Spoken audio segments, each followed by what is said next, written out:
Good afternoon. I hereby call to order this hearing on the supposedly least dangerous branch, District Judges versus Donald J. Trump. This hearing is a joint undertaking by the Subcommittee on the Constitution and the Subcommittee on Federal Courts because our country is facing a constitutional crisis, a full-blown judicial assault on the separation of powers that strikes at the very foundation of the Republic. What we're witnessing is the rise of judicial lawfare from the bench.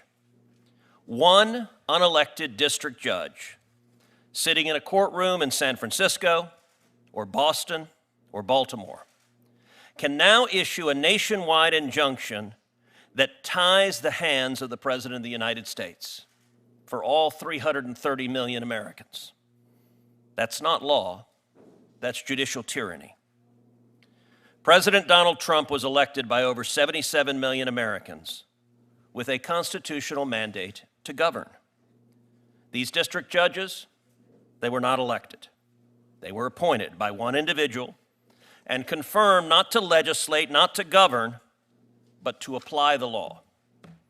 And yet, far too many of them have abandoned that role. They've stepped off the bench and into the political arena, issuing sweeping edicts that impose their policy preferences on 340 million Americans. Let's walk through just a few of the most egregious recent examples. Economic policy. In New York City, the Court of International Trade struck down all of President Trump's tariffs under IEEPA, declaring that they exceeded executive authority. It was not judging, it was judges replacing the president's judgment on declaring a national emergency. And of course, that ruling was almost immediately stayed by the Court of Appeals. Deportation policy. In Baltimore, the chief judge for the District Court of Maryland issued an order preventing the removal of illegal aliens detained anywhere in the country, granting 2 days of automatic protection to anyone who files a habeas petition in Maryland, all without a hearing or legal findings. This single Maryland judge dictated national deportation policy and then tried to claw back the damage by amending the order. As chairman of the Subcommittee on Federal Courts, I'm investigating this overreach, and I've sent a letter to the Judicial Conference of the United States. But the judges did not stop there. In D.C., a judge blocked the federal government from requiring proof of citizenship to vote, overriding election integrity laws across all 50 states. In Boston, a judge weighed in on birthright citizenship, deciding a question of nationwide consequence for millions of illegal aliens, despite the plaintiffs being solely one pregnant mother and 2 nonprofit organizations. That's absurd. That is policymaking and legislating. That is not adjudication. In Boston, a different judge blocked a Department of Energy rate cap, handcuffing efforts to lower taxpayer costs for energy research. In Rhode Island, a judge ordered the federal government to immediately disperse tens of millions of dollars under the Inflation Reduction Act and other programs. The Department of Energy alone was forced to release $50 million by judicial fiat. In San Francisco, a judge mandated that the Office of Personnel Management rehire all terminated federal workers and restricted future firings, effectively turning the judiciary into an HR department. Yet another Maryland judge halted orders intending to stop funding for institutions mutilating minors through so-called gender transitions. These deeply consequential decisions were blocked not by voters, not by Congress, but in each instance by one unelected judge. And it doesn't stop there. Since President Trump returned to office in January, there have been over 40 universal injunctions issued against the federal government. That's in 4 months. 35 of those 40 came from the same 5 judicial districts. Let's put this into context. In the first 150 years of the Republic, 0 nationwide injunctions were issued. 0. That's for 150 years. In the entirety of the 20th century, 27 nationwide injunctions were issued. That's over 100 years. Under Presidents Bush, Obama, and Biden combined, 32 nationwide injunctions. Under President Trump's first term, 4 years, 64 nationwide injunctions, and now in just 4 months, we're already over 40. In 4 months, the Trump administration has seen more nationwide injunctions than the entirety of the 20th century and more nationwide injunctions than Presidents George W. Bush, Barack Obama, and Joe Biden combined. This is not normal. This is not justice. This is an orchestrated campaign of judicial obstruction. Joe Biden, when he was president, nominated to the bench radicals. I have said, only slightly tongue-in-cheek, that Joe Biden did something I used to think was impossible. He made me miss Barack Obama. But by comparison, the Biden judicial nominees were far more extreme and radical than they were under Obama. They sought out radicals who would implement policymaking from the bench, and they are doing precisely that. That is not democracy, and that is not our Constitution. This hearing is to highlight the effects of this judicial tyranny, of single judges deciding they know better when it comes to policy than do the voters of America. We need to defend democracy. And with that, I recognize Senator Whitehouse. Thank you, Senator Cruz. When I chaired the Subcommittee on Federal Courts, we held hearings on the influence on our judiciary of dark money from the fossil fuel industry and from creepy billionaires. My Republican colleagues weren't interested in helping solve that problem, but those hearings were based on facts. Years of financial disclosures showed a secret billionaire gifts program for amenable Supreme Court justices. Written evidence suggested a justice may have failed to pay taxes on a $270,000 loan that was forgiven, and that false statements were made about a yacht. A mountain of evidence revealed President Trump outsourced to billionaires and their dark money fixer, Leonard Leo, the selection of his judges and Supreme Court justices, which President Trump admitted just last week. Apparently, Leo also, and I'm quoting Trump here, openly brags about controlling the judges his creepy billionaires got appointed. This hearing will be different. A lot of hypocrisy about nationwide injunctions against the Trump administration after Republican colleagues cheered the nationwide injunctions that courts issued against the Biden administration. Indeed, some colleagues filed lawsuits asking for nationwide injunctions against the Biden administration.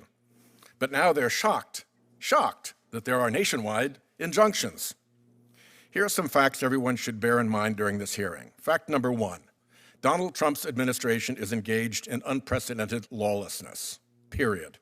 In less than 5 months, President Trump has issued almost as many executive orders as President Biden did during 4 years in office. Many are flat out on their face illegal, as any first-year law student could tell you. Trump tried to end 14th Amendment birthright citizenship. He tried to punish law firms' First Amendment rights to associate with his perceived political enemies. His fossil fuel minion at OMB, Russ Vought, withheld millions of dollars that Congress had appropriated under Article 1. More than 20 years ago, originalist icon Scalia wrote about how illegal that is. The madcap pace and roughshod lawlessness of Trump's executive actions mean district judges across the country are striking them down, not because of judicial obstruction, because he is breaking the law. Hearings like this prop up a narrative that bad courts are stopping dear leader Donald Trump because some cabal of Democratic judges is out to get him. Wrong. The reality is much simpler. He's breaking the law, and doing it a lot, and judges are doing their job.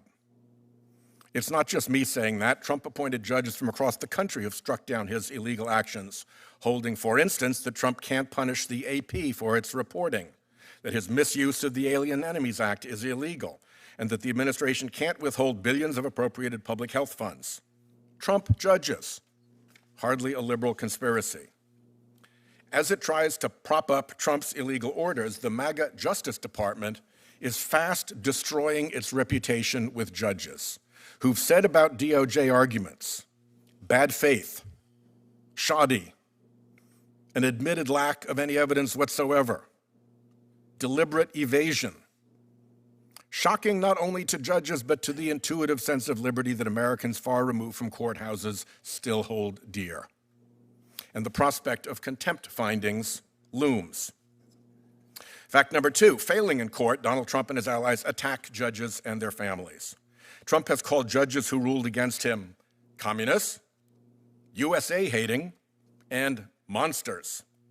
A Republican in Congress put up a wanted poster with judges' faces outside his office. Elon Musk and Laura Loomer have used X to fire up the right wing's flying monkeys about judges, even adding photos of family members in a seemingly coordinated campaign to harass and intimidate. A test is coming of MAGA Attorney General Bondi. Will she let the Marshal Service investigate these threats and their orchestration? There's plenty of predication to look into conspiracy, aiding and abetting, or RICO enterprise liability. Will she let them? Which brings me to fact number 3. In a 6-week period from March through April, 162 judges received threats to themselves or family members of harassment or violence. 162. A pattern was evident. Many had ruled against Trump and then were targeted. The latest tactic is a campaign to send pizzas to judges or family members' homes using the name of the murdered son of a federal judge. It's not clear yet who is behind that campaign, but it's not hard to figure out the message. Stop ruling against Trump or else. These attacks have gotten so bad that the Chief Justice issued a statement, and the Judicial Conference formed a Judicial Security and Independence Task Force. Now I'd like to see some sign that the threats are being duly investigated. To the extent that this hearing encourages that animus further, it is deeply regrettable.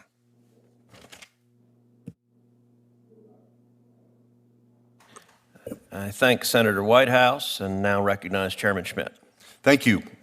Thank you, Senator Cruz. As chairman of the Subcommittee on the Constitution, I'm glad that we've convened this hearing. Universal injunctions effectively didn't happen for the first 200 years of our Constitution. Yet they become a fixture in our legal system in the last 20, especially when Donald Trump occupies the White House.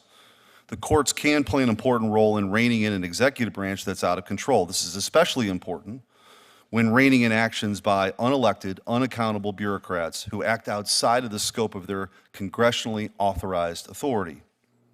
But what happens when Article 3 has no limits? As listed in the hearing's title, Alexander Hamilton called the judiciary the least dangerous branch in Federalist 78. And historically, in Federalist 78, Historic was responding to the anti-federalist Brutus, who was raising the alarm bell over the seemingly unchecked power of Article 3 to subvert the will of the people and the rights of citizens. Hamilton responded that judges will be forced to behave because nothing guarantees that their orders are enacted. Judges can't raise an army. They can't collect taxes or duties. As Hamilton said, the judiciary must ultimately depend on the aid of the executive branch to enforce its judgments. To date, the Trump administration has followed every court order, enforced every judgment. It's no one's desire to put Hamilton's theory into practice. That is why this hearing is so important. We are not a juristocracy. We do not want the judiciary to subjugate itself. We want to keep it from subjugating others. I agree with Hamilton that there is no liberty if the power of judging is not separated from the legislative and executive powers.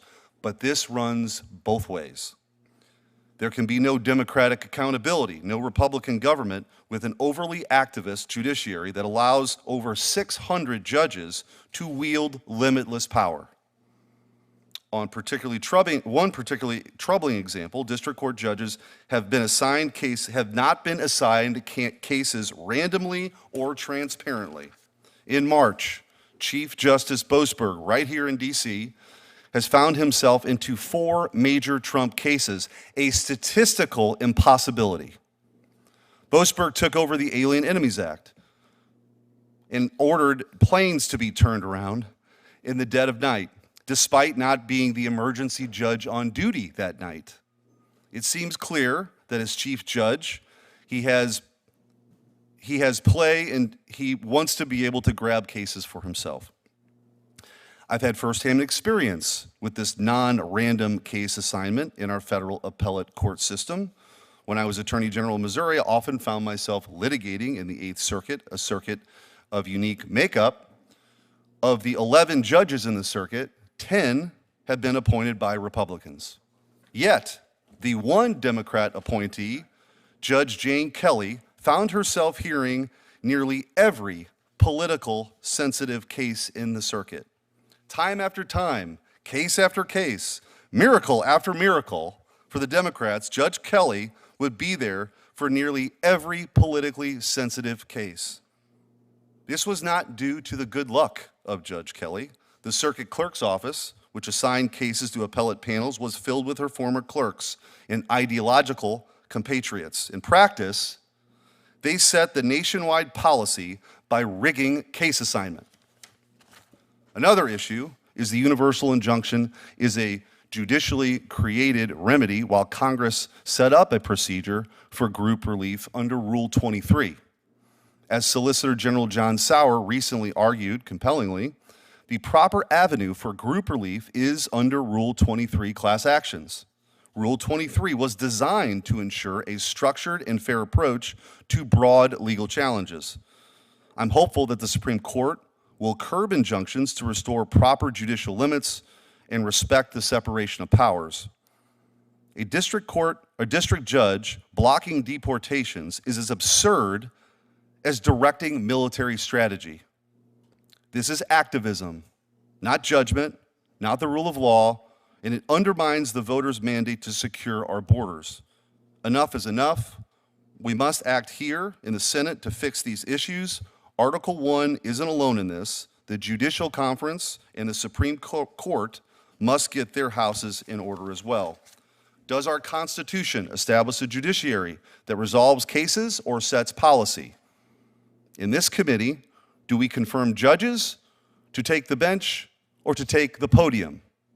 The founders clearly intended the former. It's time for a reset.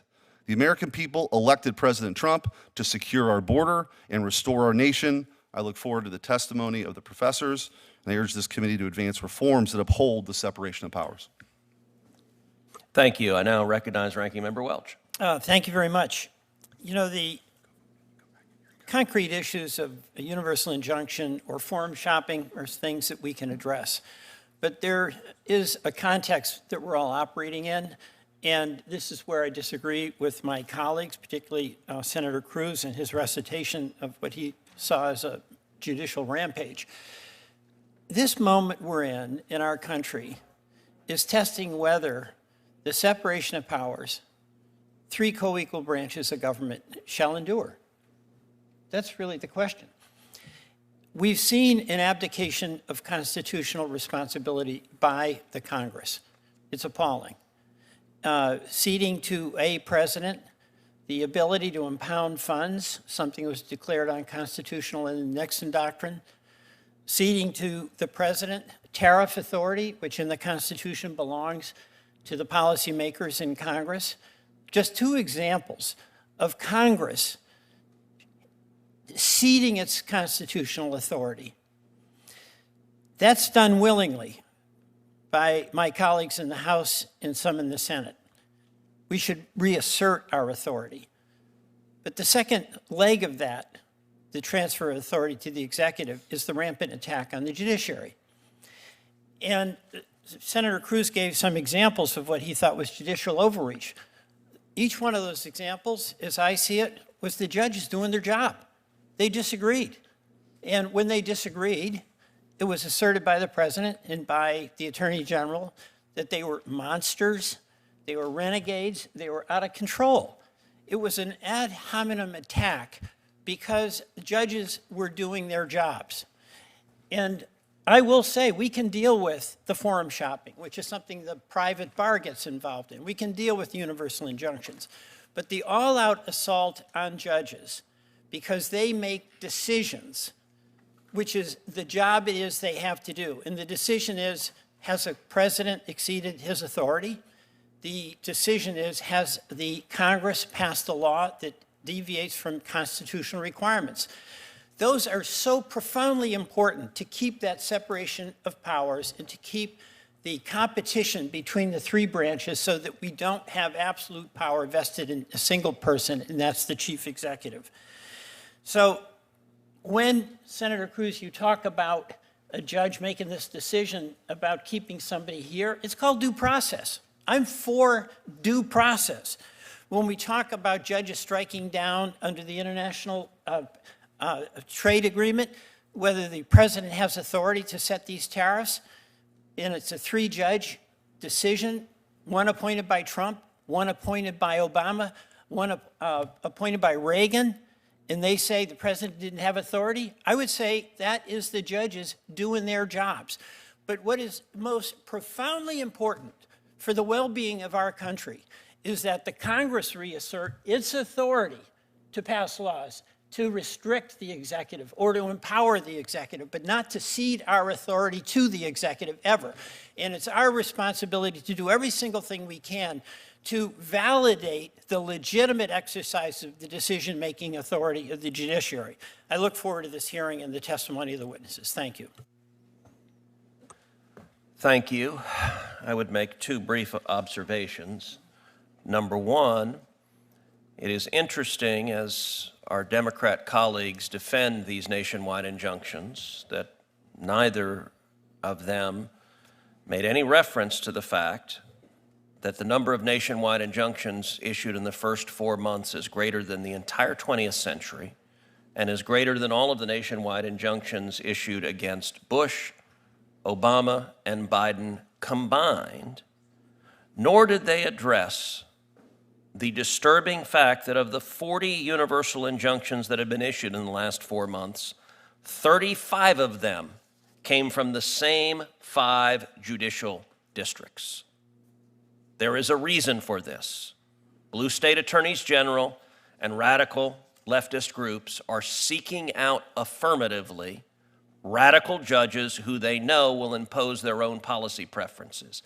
If it were simply, as our Democrat colleagues said, judges following the law, then you wouldn't have to keep going to the same radical judges over and over and over again, because judges across the board should do that. But the litigants know exactly who the zealots are that are on the bench, and that's who they are seeking out. I will also point out that the discussion about the urgency of protecting the safety of judges, listen, I agree. We should protect the safety of every federal judge, but it is interesting because my Democrat colleagues were utterly silent during 4 years of the Biden administration when you had violent mobs outside the homes of Supreme Court justices unhappy with the Supreme Court's ruling in Dobbs, and the Biden Justice Department refused to enforce federal law and protect the justices. And my Democrat colleagues were perfectly happy with Supreme Court justices being threatened if they disliked the rulings that were coming from the Supreme Court justices. Unlike my colleagues, I believe we should protect judges regardless of whether I agree with them or not. We should protect their safety. And every time you hear a Democrat senator talk about protecting judges from acts of violence, you ought to ask them, why did they not have a word to say about the Biden Justice Department allowing mobs to threaten the families and children of Supreme Court justices night after night after night while Biden's Attorney General refused to follow the law? And with that, I'll recognize the ranking member of the full committee, Senator Durbin. Thank you, Senator Cruz. They asked Winston Churchill after World War II how he thought history would treat him and his conduct of the war. He said, "I'm not worried about it because I plan on writing that history," which he did. Today we see an example of written history, revisionist history from the chairman of with the statement that he just made about concern over the safety of federal judges. I cannot remember a single instance of what he just described, not one, when there were protests and demonstrations before the homes of judges, regardless of who appointed them, Republican or Democrat. Our feeling was they're all entitled to a guarantee of safety to the best of our ability. And that's what I did as chairman of this committee, and I hope that I believe I spoke for the Democrats in that approach. The title of this hearing says a lot. In full, the supposedly least dangerous branch, District Judge versus Trump. The idea being pushed by my Republican colleagues is not only that judicial branch and district judges are dangerous, but they are dangerous for the plain and simple reason that some judges have had the audacity to rule against President Trump. When the chairman from Texas starts talking about the number of times there's been ruling by the court, I have 3 words for him. Flood the zone. Flood the zone. When Steve Bannon was asked, what's the policy, what's the strategy of the new Trump administration, we're going to flood the zone, and they did. More executive orders issued by this president in the beginning of his presidency than any president in history, leading to more court challenges than any president in history. It seems pretty logical to me. By framing the hearing as they have, my Republican colleagues have shown their hand. This hearing is not really about policy or legal issues. Instead, it's about challenging the authority and legitimacy of the judiciary. They are showing their undying loyalty to their leader, the president. This hearing is merely the latest episode in an ongoing effort by President Trump and his allies to undermine the judiciary and intimidate judges who dare to rule against them. In March, the president demanded the impeachment of a federal judge simply because he ruled against his administration, calling him, quote, and I quote, I want you to hear these words, a radical left lunatic, a troublemaker and agitator. In May, President Trump referred to judges who rule against his administration as, quote, communist radical left judges. 2 days ago, the president posted, and quote, if the courts somehow rule against us on tariffs, which is not expected, that would allow other countries to hold our nation hostage with their anti-American tariffs that they would use against us. That would mean the economic ruination of the United States of America, end of quote. These statements that I've just read are not normal. It is difficult to imagine either President Bush, President Obama, or President Biden using such unhinged, bombastic, and childish language, or calling for the impeachment of a judge simply because that judge ruled against his administration. The reason it's difficult is because Obama, Biden never did anything like this. But imagine if they had, and how congressional Republicans would have responded. They would have shouted about it from the rooftops, posted furiously on social media, and the only person they would have considered impeaching would have been the president himself. But because this president is a Republican, because the president and his allies go after anyone who dares to speak up, because fear of political retribution is now at the core of this MAGA world, my Republican colleagues have been silent as the president has made the statements he has about judges. Instead of rushing to defend the judiciary and our system of government, they are rushing to defend the president. While my colleagues on the other side may try to make it appear as though decisions of district courts against the president are somehow dangerous, in reality, it's the attacks on the judiciary itself that are dangerous, to both the rule of law and to the actual judges themselves. I could go through chapter and verse of federal judges who have been intimidated physically. In fact, deaths that occurred in the Northern District of Illinois. One of my judges, she's now retired, lost her husband and her mother to a litigant who attacked her in her home. It's serious. I don't think it's a mere coincidence that this spike in violence against judges coincided with increasingly harsh rhetoric against the same judges and the president's personal call for the impeachment of a federal judge on March 18th. Some judges and family members have received threats in the form of hundreds of anonymous pizza deliveries to their home. Pizza deliveries? These deliveries are an effort to demonstrate that those seeking to intimidate a targeted judge know exactly where those judges live. Nearly a month ago, I sent a letter to the Attorney General Bondi and FBI Director Patel, asking them to investigate this effort with the pizza deliveries and other threats against federal judges, and to provide information on steps they're taking to protect those judges and their families. I did not designate just Democratic appointed judges or Republican appointed judges, but all judges. Showing the priorities of this administration, I'm sorry to say, I have yet to receive a response from either the Attorney General or the Director of the FBI. In the meantime, I ask my Republican colleagues to join me. Let us recognize that violence begets violence. Threats of violence, whether from the right or left of the political spectrum, are never, never acceptable. People are welcome to debate the merits of any particular judicial decision, but we cannot condone personal attacks and threats against judges who rule against this administration. And we can't allow partisan politics or the latest outrage from the president to undermine the judicial branch and our constitutional order. I yield. Mr. Chairman, would you indulge me for a moment? We indulge you every moment. I appreciate that act of generosity. It's just something you said that I think is actually dangerous and should be addressed, and you're welcome. But when Judge Anderol was killed in New Jersey, the Republican colleagues in the Senate, their outpouring of support, their outpouring of concern, they're willing to work together on a bipartisan bill was extraordinary. It shows the truth of this institution that despite some of the fiery rhetoric that you were sowing, we're really a bipartisan, working bipartisanship. Cornyn and Coons, after the incidents you're talking about, got together and actually passed a bill to better protect our Supreme Court justices, many of whom are friends of ours.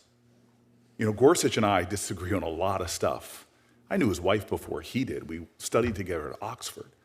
This implication that there was silence when there were threats on their people's houses is absolutely absurd. I remember the rhetoric and the comments, the concern from Coons. I actually distinctly remember you, Chairman, on more than once condemning those attacks on Republican-appointed jurists. To say things like that feeds just the partisanship in this institution and feeds the fiery rhetoric. And it's just plain not true. It's just plain not true. And I think you know that, but we can pull from the record from my colleagues in real time, literally days afterwards, condemning it. There's a lot of substantive things to say here, but to think that the lack of humanity when people's homes are being threatened was not in existence, I think that's unfair and really concerns me that you would say that in the way that you did. Well, I thank my colleague from New Jersey. I will note, as John Adams observed, that facts are stubborn things. And it is existing federal law, 18 U.S.C. section 1507, that makes it a crime to protest at a judge's home. And the law provides whoever with the intent of interfering with, obstructing, or impeding the administration of justice, or with the intent or of influencing any judge, juror, witness, or court officer in the discharge of his duty, pickets or parades in or near a building housing a court of the United States, in or near a building or residence occupied or used by such judge, juror, witness, or court officer, or with such intent uses any sound truck or similar device or resorts to any other demonstration in or near any such building or residence, shall be fined under this title or imprisoned not more than 1 year or both. That is federal criminal law. Night after night after night, angry mobs were outside the Supreme Court justices' homes, and in the entire course of it, the Biden Justice Department prosecuted nobody. We had the Attorney General sitting at that table, and multiple Republican senators asked him, why are you not enforcing the law? What they are doing is a crime. And my friend from New Jersey said, it is a lie to say we, the Democrats, condone this. I would challenge, my friend, find a single Democrat senator on this committee holding the Attorney General to account for not enforcing this law. I was here at those hearings, and I do not recall a single Democrat senator saying to the Attorney General, you should arrest these people who are violating the law, you should protect the judges. I agree that there was general language against violence, but not a single Democrat senator that I ever saw in this committee was willing to hold Attorney General Merrick Garland to account for flagrantly disregarding the federal criminal law because the Biden administration agreed with the protesters and I think wanted those justices Chairman, harassed at their home. I really appreciate that you've now shifted the accusation you made earlier. Your accusation was that we were silent in the face of protests at Supreme Court justices' homes. Again, we joined together in a bipartisan way, not only to condemn that, but to pass legislation to extend round-the-clock security protection, literally days. It was introduced May 5th, passed the Senate in a bipartisan fashion on May 9th. So if you're saying that we didn't criticize Did the Merrick Biden Garland, DOJ arrest a single person under this law? you are now changing the No, that is what I accusation said. that you That made. is what I said. Again, I'll pull the record. Did the Biden DOJ arrest even one? Again, The answer is no. my point to you is the accusation that the Democrats on this committee do not care about the safety All right, so let me of ask you federal this. judges. Should I the did not Biden interrupt you, DOJ sir. I would appreciate if you let me finish. I am sick and tired of hearing the kind of heated partisan rhetoric, which is one of the reasons why we have such divisions in this country. The attacks we see from the President of the United States of America trolling and dragging judges through is what we should be talking about, that puts people in danger. I'm simply taking issue with the claim that you made at the top that people on the Democratic side of the aisle do not care about the safety and the security of judges and said nothing. You said we were silent after people's houses were protested. That is a patent lie, sir. We were not silent. We took action. We joined in a bipartisan way to protect those judges, as was done in a bipartisan way to protect a New Jersey judge after their horrific attack at their home. So I see you now trying to shift the debate to whether we talk to an attorney general. I'm simply taking issue with this accusation that somehow we Democrats are so bad because we don't call out threats to our judicial colleagues. And that is wrong. You could change the argument now that you want, but what you said was patently not true and was, in fact, a patent lie. So I do enjoy the fact that my colleague from New Jersey raises his voice and says it's a patent lie and says he's doing so in defense of lowering the rhetoric. There is some irony to doing those two together.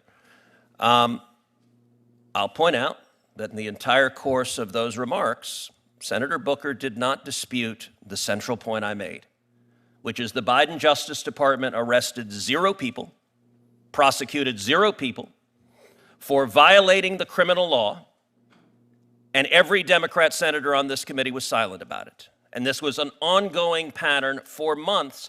And I would note also that the senator from New Jersey clutched his pearls about language threatening judges, and yet I do not recall a single Democrat senator of this committee saying a word when Chuck Schumer went to the steps of the Supreme Court and threatened the safety of the Supreme Court justices by name, Gorsuch and Kavanaugh, and he said, "You have unleashed the whirlwind and you will pay the price."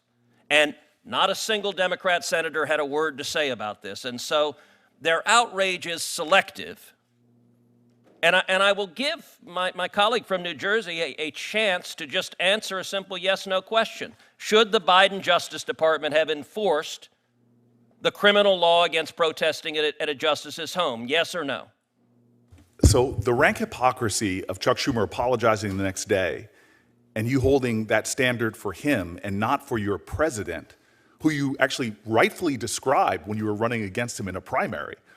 I would love to run those tapes of how you perfectly talked about the danger of our president and his rhetoric. But now you are failing, in fact, blind to the very things you're accusing Chuck Schumer of. I don't think Donald Trump would know an apology if it hit him in the head. Never has said apologizing. So again, you are very, very, sir, very, very deep into the waters of hypocrisy in your criticisms of Chuck Schumer. So let the record reflect that Spartacus did not answer the question and did not tell us whether the criminal law should be enforced, because he knows the answer is yes, and he knows that the Biden Department of Justice was being wildly political and partisan in refusing to enforce the law because they disagreed with the Supreme Court justices' rulings. I have also, in addition to Senator Durbin, who's given his opening statement, I have a written opening statement from Chairman Grassley. Without objection, that written statement is entered into the record, and I will now briefly introduce our distinguished witnesses. We have three. Our first witness is Professor Josh Blackman, who holds the Centennial Chair of Constitutional Law at South Texas College of Law in my hometown of Houston, Texas, where he's been teaching since 2012. And although Professor Blackman was born and grew up in Staten Island, he got to Texas as fast as he could, and both of his daughters are proud native-born Texans, and I commend you for that. He is one of the country's leading voices on constitutional law. He has testified before Congress. He is a frequent voice in the New York Times, the Wall Street Journal, the Washington Post. He is, in 2024, was named the Jurist of the Year from the Texas Review of Law and Politics, an award that is near and dear to my heart, since in a previous year I received the same award. And he is a senior editor of the Heritage Guide to the Constitution, 3rd edition. And he's authored 3 books, including An Introduction to Constitutional Law, which became a top 5 bestseller on Amazon. Our second witness is Professor Kate Shaw. Professor Shaw is a constitutional law scholar and professor of law at the University of Pennsylvania Carey School of Law. She joined the Penn Carey Law faculty in January 2024 from the Benjamin N. Cardozo School of Law, where she also served as co-director of the Florsheim Center for Constitutional Democracy. Her scholarship focuses on executive power, the law of democracy, the Supreme Court, and reproductive rights. She has also taught courses on administrative law and legislation, as well as a seminar on the U.S. Supreme Court. Before entering the academia, Professor Shaw served in the Obama White House counsel's office and clerked for U.S. Supreme Court Justice John Paul Stevens and Judge Richard Posner of the U.S. Court of Appeals for the 7th Circuit. Her academic writing has appeared in the Harvard Law Review, Columbia Law Review, Georgetown Law Journal, and other journals. She is married to Chris Hayes, a political commentator and host on MSNBC. And our third witness, Chairman Schmidt, will introduce, and if you can start the testimony, I've got to run to the floor and vote, and then I'll be back. Okay. The third witness is Joel Alicea, and he's the inaugural St. Robert Bellarmine Professor of Law and Director of the Law School Center for the Constitution and the Catholic Intellectual Tradition. He has also served as a visiting professor at Duke Law School and Notre Dame Law School. Prior to joining the Catholic Law faculty, Professor Alicea practiced law for several years at the law firm of Cooper & Kirk, where he specialized in constitutional litigation. He previously served as a law clerk for Justice Samuel Alito on the U.S. Supreme Court and for Judge Dyermood and Judge O'Scanlan on the United States Court of Appeals for the 9th Circuit. Professor Alicea's scholarship has focused on constitutional theory, civil procedure, and constitutional law. He has been involved in the ongoing discussion on nationwide injunctions and the scope of the judicial power, both in the academy and in working with the Trump administration. And at this point, before you guys give your opening statements, it's a tradition of this committee to be sworn in. So if you'd please stand and raise your right hand. Do you swear that the testimony you're about to give to this committee is the truth, the whole truth, and nothing but the truth, so help you God? Thank you. Professor Blackman, we'll start with you. Thank you. Chairman Cruz, Chairman Schmidt, Ranking Member Whitehouse, Ranking Member Welch, thank you so much for inviting me to testify. My name is Josh Blackman, and I'm the Centennial Chair of Constitutional Law at the South Texas College of Law, Houston. The topic of today's hearing is very timely. The supposedly least dangerous branch, district judges versus Trump. It is often repeated that we have 3 co-equal branches of government, but this isn't true. In Federalist 78, Hamilton described the judiciary as the least dangerous branch.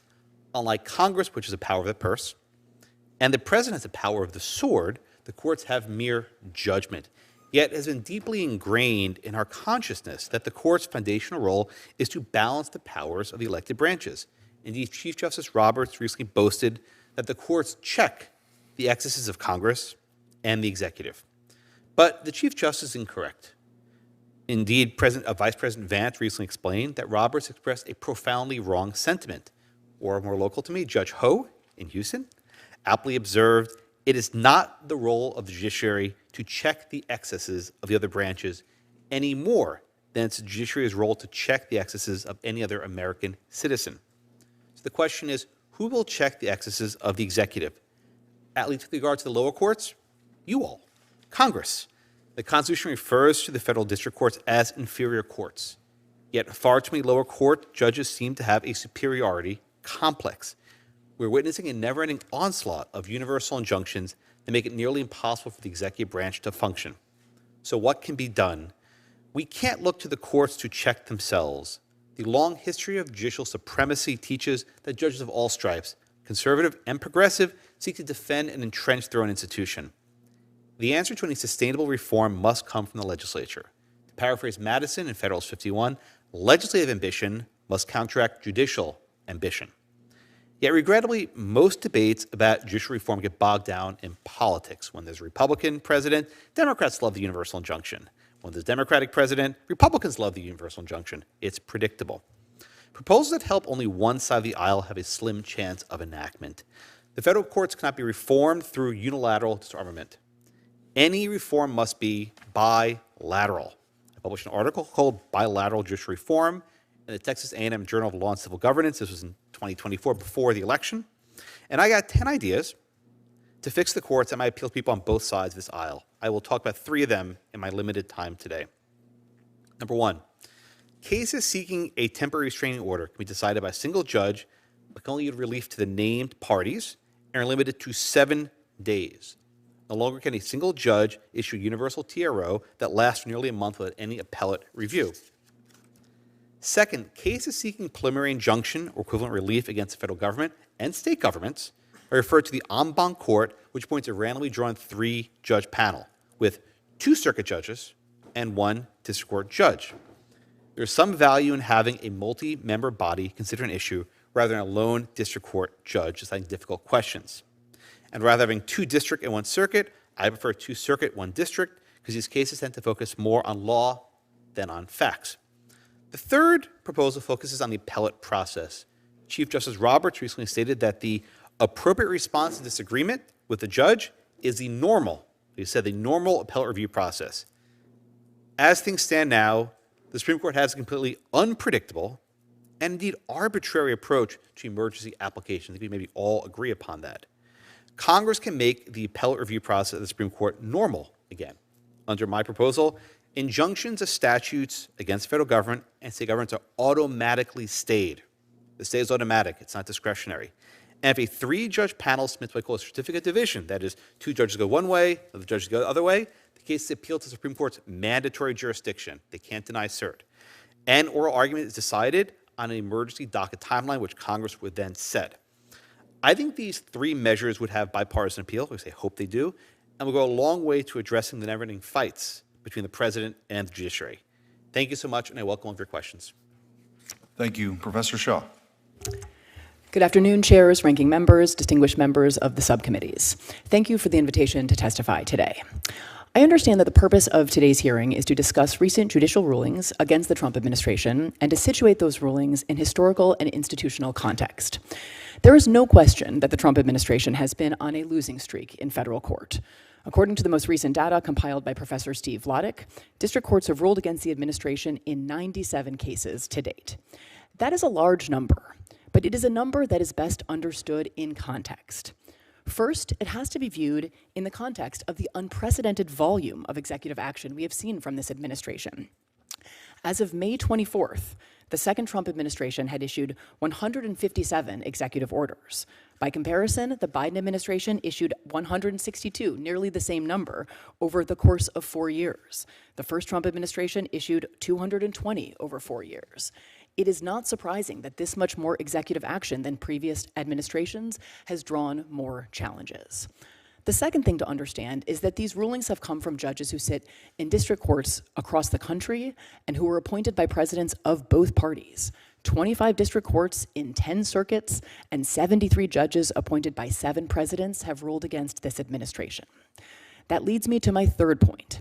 These are not about policy disagreements. The reason there has been such wide and cross-ideological consensus over the impermissibility of the administration's actions is because the actions have been plainly unlawful, and that has been clear to jurists of all stripes. Again and again, the administration has acted in violation of both the constitutionally required process for lawmaking, one that gives Congress primacy, and the rights the Constitution commands government to respect. To be sure, some of these preliminary rulings against the government will be, and some have been, reversed or stayed on appeal. But it is telling that there are so many lower court losses that the administration has not even bothered to challenge. That is true in the birthright citizenship case currently pending in the Supreme Court, in which the lower courts have unanimously ruled against the administration. But the administration has not challenged those rulings on the merits. Instead, it has asked the court to use the case as an opportunity to restrict lower courts' ability to provide nationwide relief, and to do that in a context in which the administration is not even defending the lawfulness of its own executive order. Rather than focus on the appellate process or on remedying the legal defects that have been revealed by litigation, this administration and many supporters have suggested that the problem is district judges. The separation of powers is dynamic, it is not static, and there is definitely room for debate about the proper scope of both presidential and judicial power. At different moments in our history, different institutions and actors have sought to significantly increase their authority, sometimes in ways that could not be squared with the basic design of a constitution committed to limits on any single entity's power. At this moment, the entity engaging in overreach is the executive branch. This administration has been marked by a breathtaking degree of presidential unilateralism that is flatly inconsistent with statutes, the Constitution, and over 2 centuries of practice. For that reason, it would be profoundly misguided to seek now to curtail courts' authority by eliminating or seriously limiting their ability to issue nationwide injunctions. It is true that the use of such injunctions has increased in recent decades, and it is true that injunctions can be abused. But at this moment, courts are the only branch of government doing meaningful work to check the executive, protecting basic constitutional values, congressional prerogatives, and our liberty, which the separation of powers is designed to safeguard. If Congress does wish to wade into defending the separation of powers, I would suggest a couple of options. First, it could give the president some of the authorities he has tried to assert. If Congress agrees that the federal government should not protect Americans from abusive financial products and services, it can pass legislation doing away with the Consumer Financial Protection Bureau. If it wants to give DOJ access to Americans' sensitive personal information, it can repeal or amend the Privacy Act. If it wants the president to be able to impose sweeping tariffs based on his determinations of trade deficits, it can grant that statutory authority. As far as I know, it hasn't done any of that. Second, it could turn its attention to judicial security. Threats to the physical safety of federal judges have spiked in the last 4 months, and so have threats to judicial independence. There's a pending proposal that would move the U.S. Marshal Service from the executive branch to the judiciary in order to ensure that marshals are able to focus effectively on protecting federal judges and executing federal court orders. That would both comport with the original structure of the Marshal Service and would align the security practices of the judicial branch with those of Congress, right? Each branch protected by its own security apparatus, not subject to direct control by another branch. The federal courts are an important part of our constitutional scheme, and at their best, they can serve both to make rights meaningful and to enforce and facilitate core commitments to popular sovereignty and self-rule. They have not always done that, and again, a healthy democracy allows debates about the proper scope of judicial authority. But many attacks on the judiciary do not appear to be animated by a desire for good faith debates about the limits of constitutional authority. They seem instead of a piece with other efforts to neutralize any actor or institution that would seek to limit this president's power. Thank you again for the opportunity to testify, and I look forward to your questions. Thank you, Professor Shaw. Professor Alicea.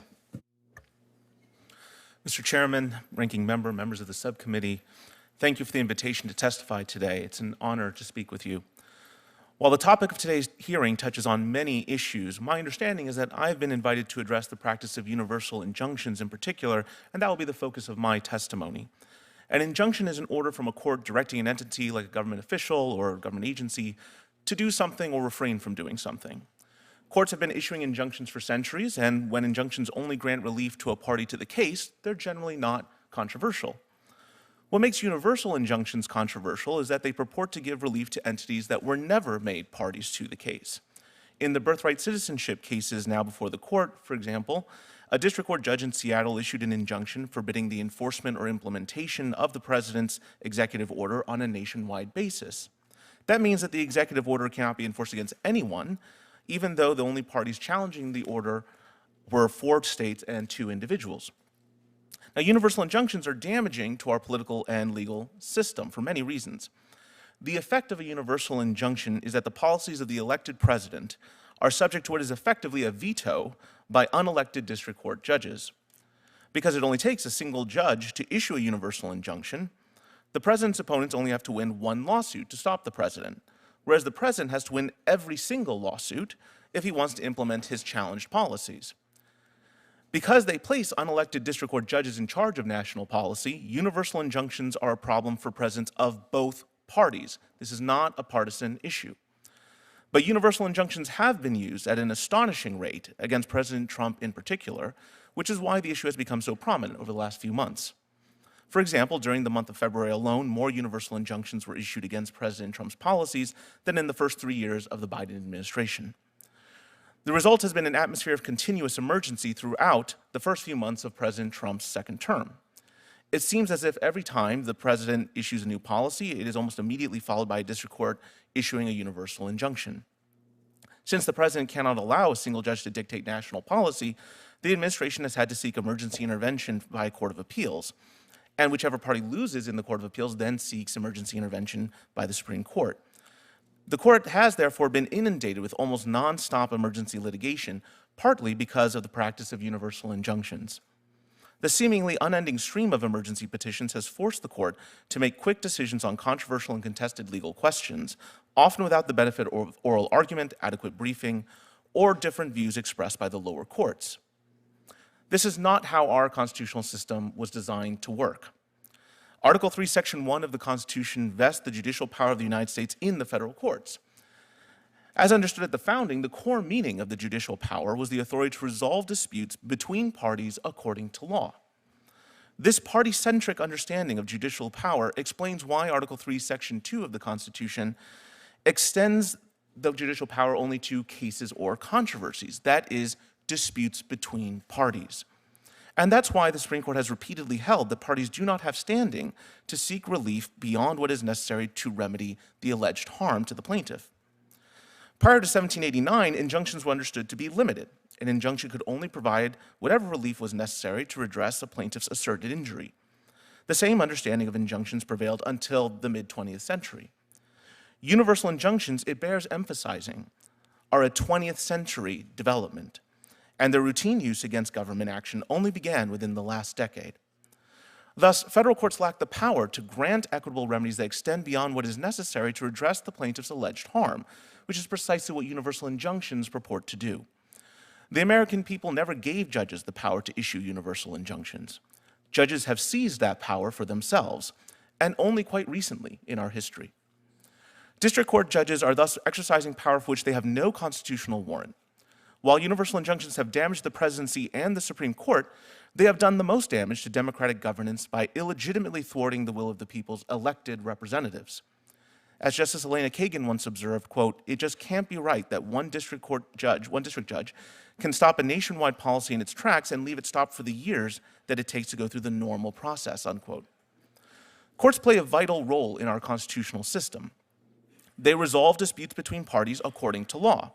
And in the process of doing so, they say what the law is, as Chief Justice John Marshall said in Marbury v. Madison.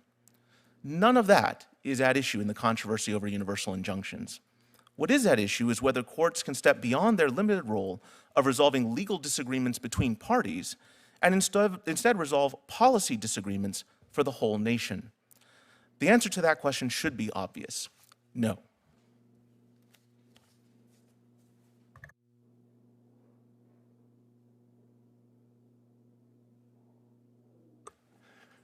Thank you to each of the witnesses for your testimony.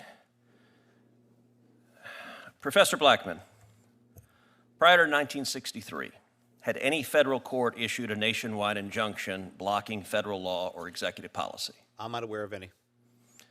Would you agree that from the founding through the 20th century, the federal judiciary consistently understood its powers to be limited to the parties before the court? Yes.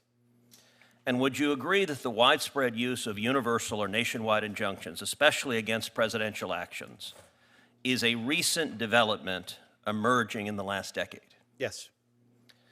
That's important history, because what we're seeing now is not normal, and we have over 2 centuries of history when this didn't happen. It is instead a novel and dangerous concentration of judicial power. When a single district judge issues a nationwide injunction, are they acting as a constitutional judge or as a de facto national policymaker? It's effectively a veto in the executive branch. We've seen district judges block President Trump's policies on immigration, energy, birthright citizenship, and even federal hiring and firing, all prior to any appellate review, all without any input from Congress, all from one single judge. Let me offer an analogy. Suppose the federal government approves a plan to cut down trees in a national forest to make way for a pipeline. One person who occasionally camps in that forest files a lawsuit. The judge not only grants relief to that individual, but certifies a putative class action on behalf of all campers nationwide and issues an order blocking any tree cutting in any forest used by any member of the putative class across all 50 states. Professor Blackman, is that consistent with the Constitution's design for judicial relief? No, it is not. Or is that rather a recipe for nationwide paralysis based on a single courtroom? Yes. Would you also agree that the proper constitutional remedy is to address the plaintiff's actual injury, not to give one judge the power to halt activity unrelated to the case at hand? Article 3 requires that. And how does Article 3 require that? Article 3 speaks of cases and controversies. As specific people have specific injuries. You cannot grant relief to broad classes who don't even assert an injury before the court. And if broader relief is truly necessary, wouldn't that be better handled by class certification, by the appellate courts, or by Congress, not a lone district judge rewriting national policy? Absolutely. Can you explain how this pattern of nationwide relief not only intrudes on the president's Article 2 powers, but also undermines Congress's own lawmaking authority? What ends up happening is you file many lawsuits in many districts seeking parallel relief, and it only takes one judge to grant the universal injunction. And once the judge grants the injunction, it's off to the races. Unless ruling stayed, the executive branch must immediately halt what it's doing. And this has really changed the way the executive branch and the courts have operated, as you said, over the past decade. And I think this time is ripe to actually address this issue and figure a way to stop this sort of insanity. We can't leave it to the Supreme Court to figure everything out. And Professor Blackman, your testimony outlines structural reforms that Congress could enact to restore balance. Can you explain how requiring a 3-judge panel drawn from both district and circuit judges would deter judicial overreach and restore legitimacy to preliminary relief? Well, this is how Congress ran things for much of the 20th century. They stopped in the 60s and 70s. The benefit of a 3-judge panel is you have diverse voices. In fact, even on this dais, you don't always agree with each other. But when you talk to each other, you find perhaps the closer truth. A single judge acting by himself or herself can often be like a god. There's no limitation of what they can do. But the benefit is if you have 2 circuit and 1 district, you're basically bypassing this next layer of review. Have the initial panel, 3 judges, and have managed review by the Supreme Court. To cut out this race to the Court of Appeals, this race to the Supreme Court, let's compress the process and get to the result quickly enough so these issues of national significance are resolved fairly. And by the way, if the characterization of these nationwide injunctions by my Democrat colleagues was accurate, if this was simply a result of, in their view, Trump's repeated lawless activities, one would assume a 3-judge panel would find the same ruling on the merits as a particular lone district judge. Is that correct? In theory, but if drawn randomly, I think it's less likely. Random draws of 3-judge panels would be a very good change to see how things would work out. Well, and much like Sherlock Holmes and the lesson he derived from the dog that did not bark, in this case, when we hear our Democrat colleagues talking about this is simply enforcing the law, the dog that isn't barking is why do they keep going to the same handful of radical judges in bright blue districts? And why will every Democrat on this panel oppose any effort to require a 3-judge panel for a nationwide injunction? And the answer is they know fully well that a fair panel would reject the vast majority of these claims. And at the end of the day, I think too many Democrat members of this body want to frustrate the will of the voters who reelected President Trump and elected a Republican Senate and a Republican House, and they're perfectly happy for lone judges to impose their own policy preferences rather than respect the democratic will of the voters. Senator Whitehouse. Thank you. It strikes me that what we have here is a team that has taken the field and engaged in unprecedented numbers of fouls and unprecedentedly flagrant fouls. And when the refs blow the whistle on the unprecedented number of fouls, the partisans of the team committing the fouls call out the referees for the unprecedented number of whistles that they blow. To try to level set this, let me ask if you can do a yes or no answer. Let's try to go right down the panel, yes or no. Is it appropriate to call judges USA-hating monsters who want our country to go to hell? No. No. No, Senator. In general, no, Senator. And is it appropriate to call judges lunatics who do not care even a little bit and could very well lead to the destruction of our country? I don't think so. No. No. And is it appropriate to post pictures of judges' children with the intent to incite harassment and threats? No. No. No. Okay, good. We're off to a level set. I'll take that. Professor Alicea, when you were installed in your chair, the announcement was that the chair was made possible through the generosity of Leonard Leo, trustee of both the Marble Freedom Trust and Catholic University. Is that accurate? Is that who funded your chair? My understanding is that Leonard Leo, through the Marble Freedom Trust, directed funds that funded the chair. I think that's accurate. And with respect to your chair, Mr. Blackman, $1 million was given to fund it through an anonymizing organization called Donors Trust, which has been called the ATM of the far right. Do you know who was behind that Donors Trust laundered donation? I appreciate the question, Senator. I would direct all these to my college to answer. I'm sorry, first of all, your mic's not on. No, I appreciate the question, Senator. I direct all these questions about this to my college. Thank you. My question is actually to you, and it's whether you know. Do you know who was behind that donation? I appreciate the question. Anonymous gifts are as they are, and I appreciate all those questions directed to my college. Your college can't answer what you know. This is a question to you about what you know. This is a Josh Blackman question. Do you know who funded your chair? I've answered the question. Yes or no? Thank you, Senator. You can't say this. Do you realize that if you were an expert witness in a judicial proceeding, I'd be entitled to know who was funding you because it goes to bias and conflict, correct? That's basic sort of hornbook trial practice, right? Fair enough, Senator. I'm right about that. You'll agree. No, we were invited to testify about nationwide injunction and the like. This is not something I was prepared to testify about, so that's my answer for today. Okay. Well, at least we know who funded Professor Alicea, and you won't even answer what you know. Let me turn to Professor Shaw.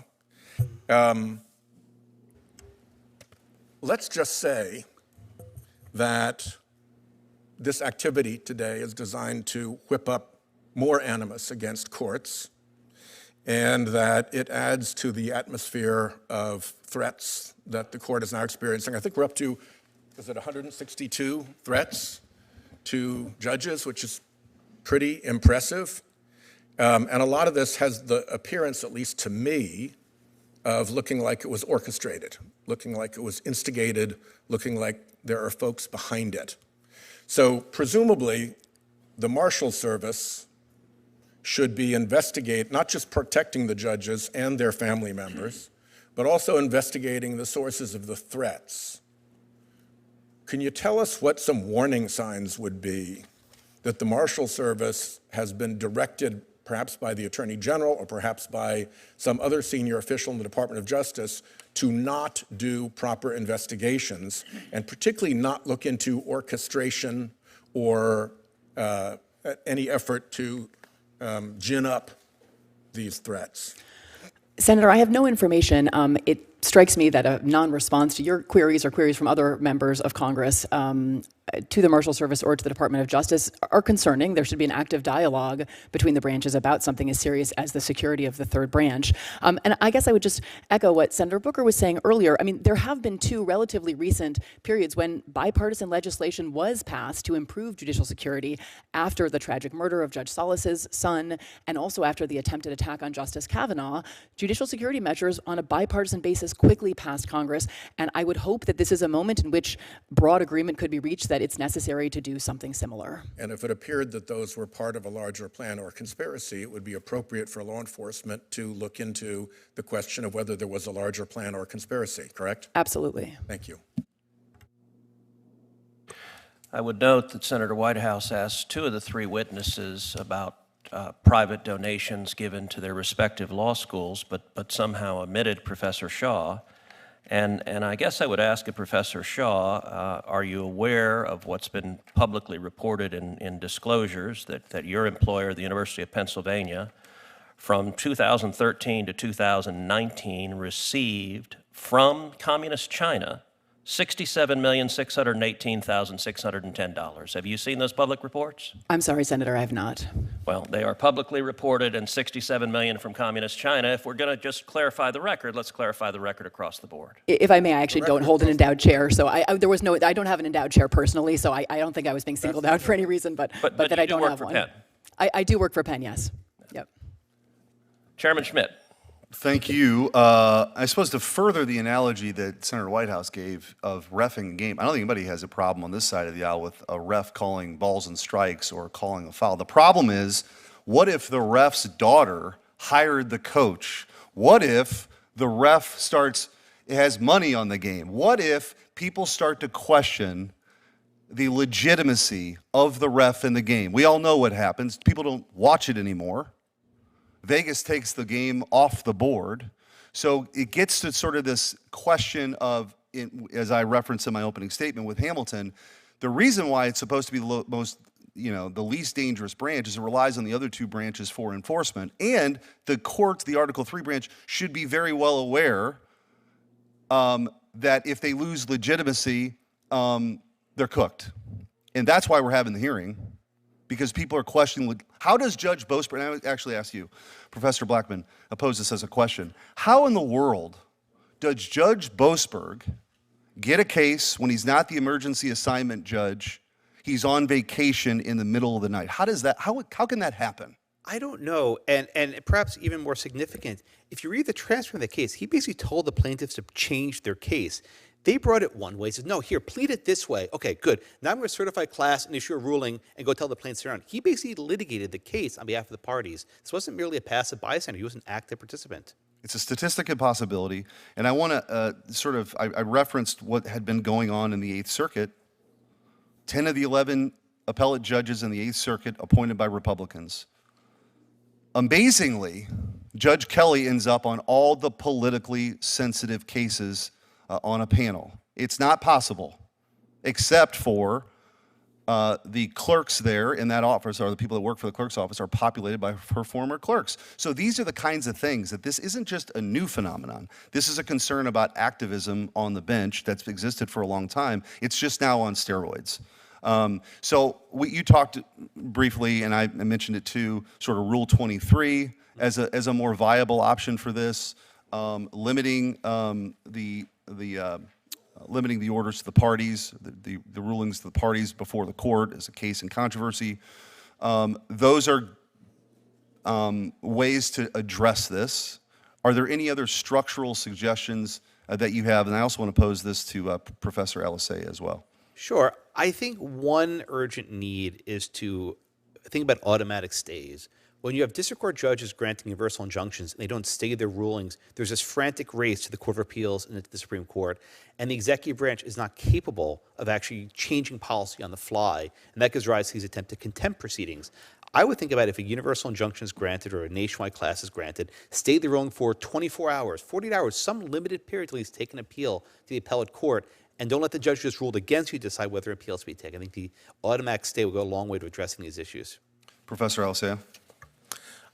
I think beyond Rule 23 and the enforcement of Rule 23, it's important to address the scope of injunctions not just through the non-APA route, but also through the administrative procedure route under Section 706.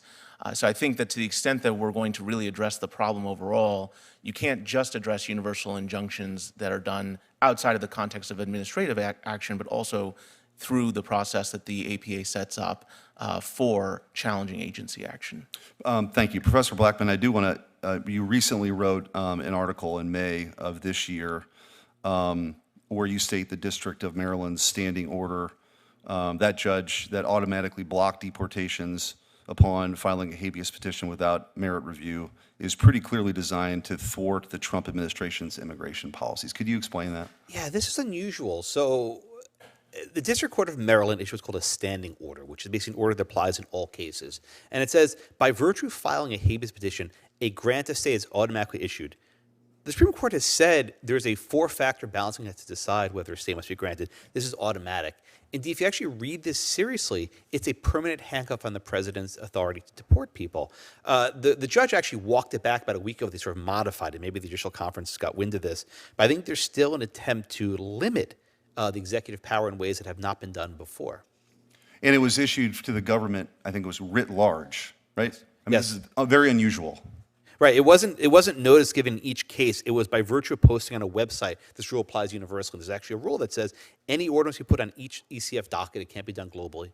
I think so one of the points of this hearing, the Supreme Court has a case in front of it where it has an opportunity to rein this in. And I think the Chief Justice is very keen to understand the perception of the court. It seems to be a good opportunity, I think, probably for the Supreme Court to finally weigh in here. Thank you. Senator Welch. Just a couple of points I want to make. Number one, the effort to get universal injunctions has been pursued by litigants, including some of the attorney generals who serve on this committee. I know you did, as Attorney General, got several sought several universal injunctions. Since you referenced the vast censorship enterprise of the Biden administration that a court declared was perhaps the biggest offense to the First Amendment in the history of the country, where there were named parties that were specifically enjoined. You mean that case? Yeah, I do. My point here is that if there's an opportunity out there for a litigant, whether it's a lawyer trying to get the judge that he or she thinks is going to be the most favorable, or an attorney general trying to get the most relief for something that he or she believes in, they'll do it. So it's up to us if we think that process should be adjusted to change it. But it's not a Republican-Democratic deal. I mean, it's what litigants do. The second thing is, Professor Blackman, you mentioned how some of these universal injunctions inhibit the authority of the executive, right? What's the problem with that? I mean, what's so great about the executive having unlimited authority? Well, I'll take the Alien Enemies Act in particular. This is a statute that's been around for 200 years. It's been enforced in various times. And historically, it's been a very deferential statute. The courts haven't scrutinized when it should be enforced, and they haven't told plaintiffs to turn around. So I think we're seeing not only aggressive use of the universal injunction, but also intrusions upon the executive authority. So I get that. And let me just be clear. I disagree with you. And I disagree with the executive invoking what I regard as a very discredited law and using it to deny due process. So I'm on the side of pushing back against executive authority. So I don't see that as a big problem. Professor Shaw, one of the things people here are talking about is the class action. Mm-hmm. And here's my question with it, and I want you to address this. I had a small town law firm, and I'd have people who walk in, and every once in a while, they had a hopeless case that we'd take, and we'd get them relief. And if I had to do that in a four-person law firm and certify a class action, I couldn't have taken that case. So this so-called remedy of using the class action means that those Vermonters or those folks in Washington State or wherever who go into a lawyer's office to seek relief and that lawyer's willing to take the case, what are the burdens on that law firm if they have to certify it as a class? Yeah, I mean, it seems to me that, let's take maybe the birthright citizenship example, arguments that challenges can be maintained against this executive order, but they have to be done using the class action device. I'm not sure if those are being made in good faith. Rule 23 of the Federal Rules of Civil Procedure has relatively demanding requirements. The Supreme Court has ratcheted up those requirements in a series of cases in the 2010s. The plaintiffs have to be similarly situated in terms of their injury and the kinds of relief that they are seeking. And the Solicitor General in the Supreme Court a couple of weeks ago didn't disclaim the likelihood that they would be back before the Supreme Court saying, well, you shouldn't even be able to certify a class with respect to this executive order. So it feels to me like a little bit of a heads we win, tails you lose. You can try a class action and we will marshal different kinds of arguments against you doing that, but it is not as though it is very easy to satisfy the requirements of Rule 23, and I think that shifting from these injunctions to a pure Rule 23-based regime would disadvantage those unable to secure representation, who don't satisfy the requirements of class membership, and would mean no relief from government unlawful conduct. Yeah, and that's one of the things that's so important, hopefully to all of us, is access to the courts for an everyday person in Missouri or Texas or whatever. So you get some lawyers who are just willing to do it because it's a neighbor, it's a friend, it's a cause they believe in. I want them to be able to act and bring that case to court and not have to go through the incredible expense. On the question of universal injunctions, I mean, are there some suggestions you have or forum shopping that you have that would expedite or address what you perceive to be some legitimate problems that aren't siding with the partisan divide on this question? Yeah. Thank you for that question, Senator. I do think that single judge divisions, which allow plaintiffs to, with absolute certainty, ensure that they will receive a particular judge when they file in a particular division of a district, are an enormous problem, right? That forum shopping is not exclusive to these single judge divisions, but it is the most serious kind of forum shopping. And I should say, as of, I think right now, none of the orders against the Trump administration have issued from judges who sit in single judge divisions, unlike some of the orders issued against the Biden administration. But I do think that the Judicial Conference has already endorsed a proposal that would essentially eliminate these single judge divisions. I think that's something that we should all be able to get behind. Thanks. Well, I'd be willing to work with my colleagues on some of these practical questions and practical answers where we strip out whether we agree or disagree with the particular decision that's been made by the court. Thank you. Thank you all. Professor Shaw, you said Congress had set high standards in Rule 23 for certifying class actions. Why would we have set high standards for class actions? So I don't think I said that, sir. Just that the Rule 23 standards are relatively demanding, that the court has ratcheted up the difficulty of satisfying them. So, but why would we set demanding standards for class actions? I'm not sure. The Rules Committee produces the rules, so I'm not quite sure. But Congress adopts them. Yes. So, I mean, you tell me, sir. Well, there's a reason we have high standards for class actions, because it should be difficult to certify a nationwide class, and what we are seeing is single judges ignoring the federal rules of civil procedure, ignoring the rules Congress has set out for class certification, and saying, I'm just going to issue an injunction to the whole damn country, and it doesn't matter if it meets even the bare thresholds of the federal rules. Senator Kennedy.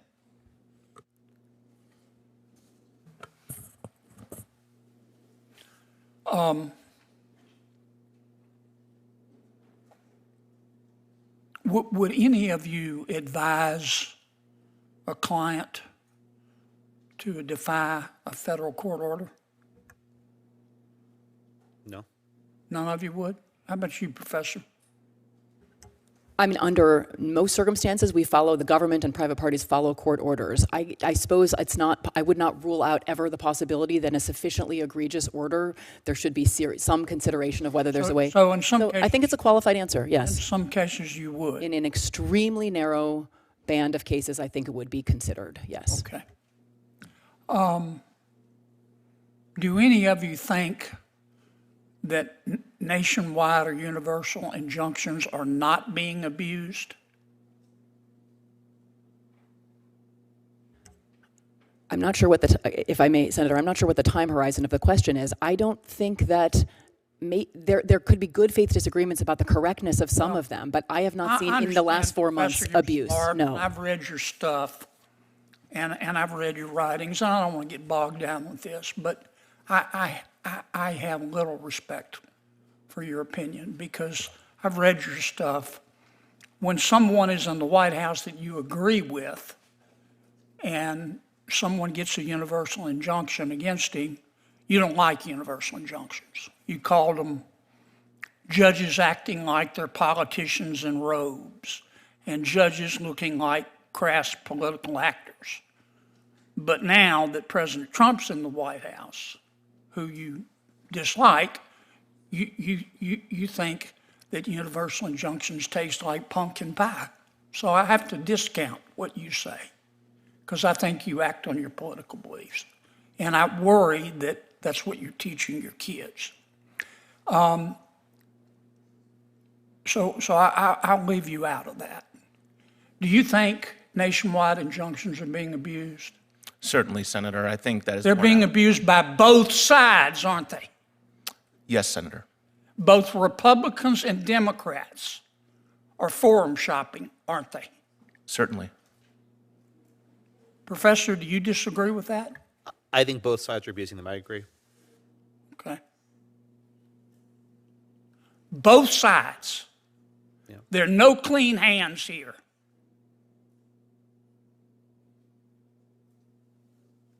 Now, your suggestion is that when a federal judge issues a nationwide injunction,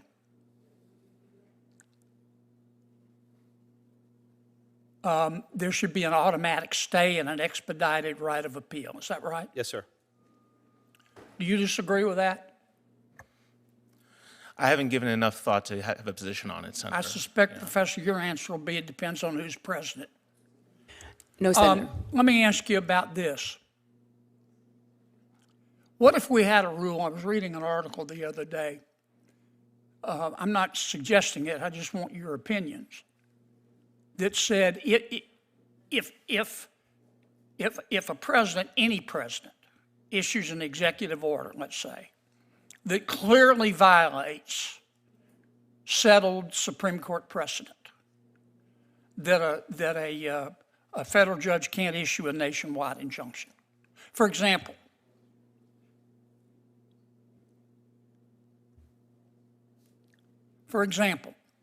if a federal a president issued an order that said no one in America has right to counsel any longer, including but not limited to, in a felony case, having the government pay for your lawyer if you can't afford it. That clearly violates settled Gideon v. Wainwright. In that case, a judge has no authority or does have authority to issue a nationwide injunction. But in a case where the law is unclear, a judge should refrain from that. Now, obviously, we'd have to trust our judges, but we're supposed to be able to trust them anyway. What do you think about that? I don't agree with that, Senator, because I think universal injunctions transgress the limitations under Article 3, even if the underlying merits are clear. I happen to agree with you. I don't think there's any basis under Article 3, under Supreme Court precedent, under the English common law for nationwide injunctions. I think politicians have helped judges, and many judges are politicians, to just make it up. And many of them are like Professor Shaw here. If they like the president, they're against nationwide injunctions. If they don't like the president, they're for him. Professor, let me ask you this while I have you. On April 22nd, 2024, you said there are some members of the Supreme Court that are evil. Which justices were you talking about? I'll take it your word, Senator. I don't recall using that word, but. All right, here's what you said. you were talking about the majority opinion in Muldrow v. City of St. Louis. You said, quote, Justice Kagan, will she be able to control the opinion's future distortion by her evil colleagues? Probably not, end quote. Who are you talking about? Sir, I'm very skeptical. If there's a transcription, it was probably a transcription error. I do not think I said. No, you said it. Why don't you own up to it? Which you call some of the members of the Supreme Court evil.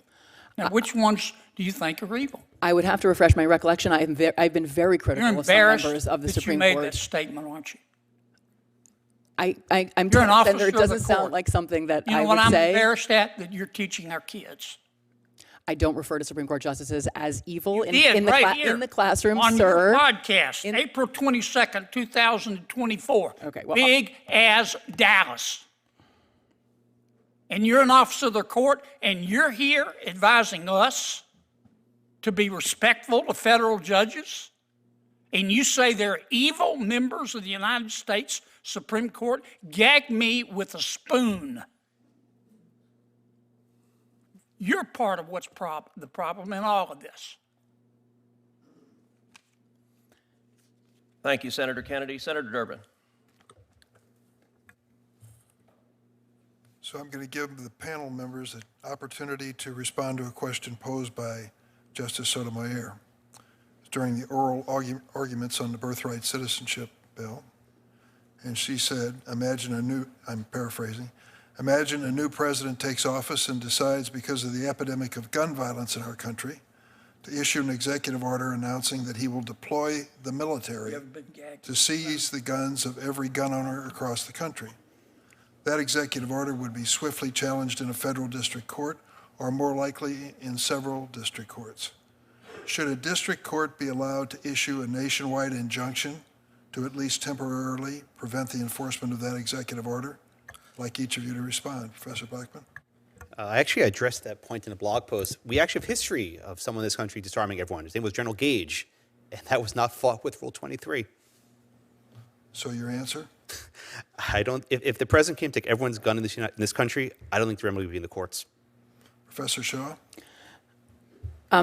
Yes, I think that whatever the constitutional right is, whether it's a Second Amendment, a First Amendment, a due process right, if a president tries to do something that is in clear violation of settled law, whether we like the law or not, that an injunction is an appropriate remedy. Professor Alicea? No, Senator. I've written in support of the Second Amendment in many fora, but I don't think that a judge could issue a universal injunction under those circumstances. Of course, the challengers could seek certification under Rule 23 and then try to pursue class-wide relief. So do you think it's reasonable to expect every single person affected by an executive order like the one I described to seek relief through Rule 23, or to file their own lawsuit to seek relief? I don't think that would be necessary, Senator. If you had one person who sought class certification successfully, that would be sufficient. But even if you had failures to class certification, once you get to the Supreme Court and the Supreme Court issues a binding decision, that precedent would bind all the lower courts. So it's not a question of whether you get to a uniform rule, it's just a question of when you get to a uniform rule and by what route. But those limitations on the route matter under Article 3. There's been a lot said during the course of this hearing about the possibility or likelihood that judges are being selected for this process to review the decisions of the Trump administration on a political basis. Professor Shaw, I noted, I'm not sure you read this into the record, but you said according to a recent analysis by Professor Bonica, the Trump administration has lost 80.4% of the time before district judges appointed by Democratic presidents, 80.4 Democrats, 72.2 before district judges appointed by Republican presidents. Who is Professor Bonica? He's a political scientist at Stanford, and so that's in my written statement. And I think it does suggest that it cannot be reasonably just attributed to policy antipathy. This is about a pretty broad consensus about the lawlessness of many of the administration's actions, and I think both Democratic and Republican appointees have seen that. That's my impression as well. This is not a stacked deck, a statistical impossibility. It is a fact this president has issued more orders with more controversy than any president in recent memory. I've only been to Amarillo once when I was a younger person. I'm sure it's a lovely city, but it turns out that the Amarillo division of the Northern District of Texas has gotten quite a bit of publicity. It turns out that there are people have been filing lawsuits there because there's only one judge who sits in that division, Judge Matthew Kaczmarek, who I remember appeared before the committee. Litigants knew Judge Kaczmarek would be assigned to their cases and viewed him as favorable to their arguments. So the argument that's being made that venues shopping, forum shopping, is on one side of the table. It is clearly on both sides of the table, and Judge Kaczmarek is pretty well known for the way he rules. Professor Shaw, if you have any observation on that? Yeah, I mean, as I said in response to Senator Welch, I actually think that those single judge divisions, like the one in Amarillo, Texas, where Judge Kaczmarek sits, are a genuine problem. But none of the injunctions against the Trump administration have issued from judges who sit in those single member districts. So I'm not even sure it's fair to say that that's a problem we are seeing now and we saw previously. We actually aren't seeing it now. But I do think that regardless of who the president is, these single judge divisions are a problem that Congress would be well served to address. Thank you very much. Thank you, Chair. Thank you. Senator Hawley. Thank you very much, Mr. Chairman. Mr. Chairman, it's great to have this hearing. Thanks for calling it. Thanks to all of our witnesses for being here. Professor Shaw, nice to see you again. Let me just start with you, if I could, Professor Shaw. You talked about the fact that there have been lots of rulings against the Trump administration. That's absolutely statistically true. I disagree with almost all of them. In fact, I think all of them. But the issue of this hearing really isn't the rulings, is it? It's the remedies. Would you agree? And those are distinct things. You may think that the ruling is quite correct, but that's actually not what we're talking about here today. We could have a hearing on that. Maybe we should. But we're talking today about the remedy. And the question is a remedy that binds parties who are not before the court, is that an appropriate thing? I mean, aren't you concerned about judges binding non-parties in their remedies? You may love the ruling, but even if you do, don't you think it's a little bit anomalous for courts to be going out there and binding parties who are not before them? I mean, is that something we want to encourage? Senator, I think that judges have been issuing rulings that impact non-parties since Marbury versus Madison, right? So you're not concerned about it? I'm not. I absolutely think that they can be abused, and Well, they no, wait a have minute, been wait a abused. minute. You were very concerned about it just a couple of years ago. Yeah. You said in response to a nationwide injunction on the Biden FDA's mifepristone rules, and I quote, "This injunction's a travesty for principles of democracy, notions of judicial impartiality, and the rule of law." I think I've been consistent today. That was issued by Judge Kaczmarek in a single judge division. They're a problem. Those are a problem. With him personally? Wait, No. Your testimony is if it's issued by Judge Kaczmarek, it's bad? No, sir. It's personal? That is not my testimony. I So said is the problem with the injunction? You were criticizing the universal injunction here. issued Is by that- a judge in a single judge division. I've been very clear today so that those if are a it's issued problem. by a Republican judge in a Republican division, then it's bad. No, Senator. Otherwise, it's fine. No, Senator. I think that single judge What is divisions are the a problem. principal difference? I'm looking for a principle. I understand you hate the president. I understand you love all of these rulings against him. You and I both know that's not a principle. You're a lawyer. What's the principle that divides when issuing a nationwide injunction is okay, when it's not? When the Biden administration was subject to nationwide injunctions, you said that they were travesties for the principle of democracy. You didn't say the referral to Judge Kaczmarek was a travesty. You said his injunction was a travesty for principles of democracy. Yeah. So- In other words, the translation is just you didn't like the outcome. Is that right? No, Senator. Look, we're talking about, I don't think Article 3 precludes this form of relief. So we are talking about prudential considerations. Prudential meaning political? No, Then no. give me, so far I have yet to hear it. You've been questioned by multiple senators. I have yet to hear a principle other than the fact when you like the ruling, you think it's great to apply it nationally, including non-parties. When you don't like the ruling, it is a travesty for the principles of democracy, notions of judicial impartiality, and the rule of law. Look, Senator, I'll say I think I am self-aware enough to know that my view of the underlying legal question, I am sure colors my perception of the remedy. I think that we should all acknowledge that. And yet I do think And that why there, shouldn't we stop nationwide injunctions for everybody? I think there That's is- what we're talking about today. because I'm not willing to leave without relief non-parties who No, are you're not injured. willing to leave without the ability to bind President Trump. No, I right? think that I mean, and when it's believe- Biden, it's okay. No. When it's Biden, oh, it's a travesty. When it's Trump in office, it's, oh, no holds barred, whatever it takes, right? I It's believe just in like a that powerful book no. What was it that President Biden's staff said? We've got to do undemocratic, unconstitutional things to save democracy. Why isn't this the same I believe thing? in a powerful president. I do believe in presidential power, but power and constraint are not at fundamental odds. What Constraint is the legitimates principle? power. What is the principle? The legal principle. You've referenced prudence. You've referenced the judges you don't like. What's the principle of when an injunction binding non-parties, which was never done in this country before the 1960s? And let's see the chart, the Trump chart, which was done really only once Trump came into office for the first time. You don't think this is a little bit anomalous? You don't think that's a little bit A strange? Do you very think this is plausible good for the rule of explanation, law? Senator, you have to consider is that he is engaged in much more lawless activity than other presidents, right? You don't think you must this concede that was as a never possibility. used before the 1960s, and suddenly Democrat judges decide we love the nationwide injunction, and then when Biden comes to office, no, actually. It's Republican appointees as well, Senator. don't like And the 1960s is where some scholars sort of locate the beginning Can you of this, but identify one others. before then? Mila Sahoni, who's another scholar of universal injunction, suggests 1913 is actually the first, and others in the so 20s. the Republic endured for 150 years before there was a nationwide injunction. Well, the federal government was doing a lot less until 100 years ago. So there's many things that have changed in the last 100 or the last 50 years. So long as it is a Democrat president in office, then we should have no nationwide injunctions. If it's a Republican president, then this is absolutely fine, warranted, and called for. That is How not- can our system of law survive on those principles, Professor?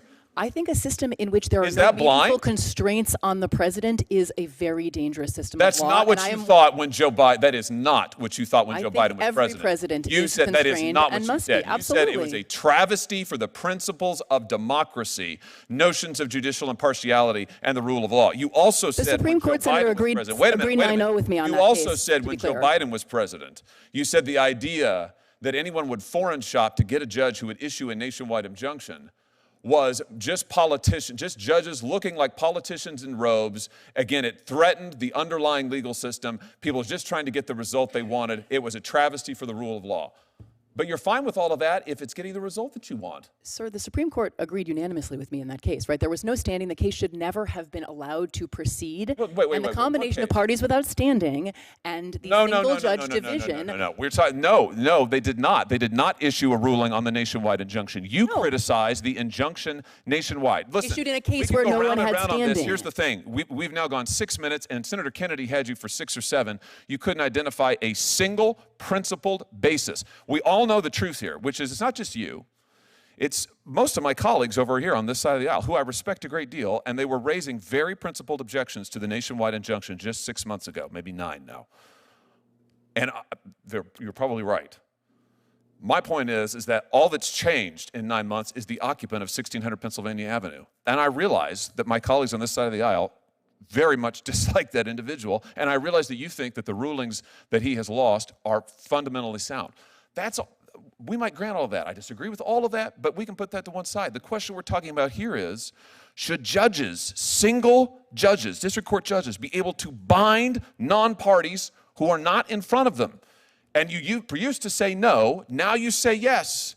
Let's be consistent. I would just suggest to you our system of government cannot survive if it's going to be politics all the way down. Thank you, Mr. Chairman.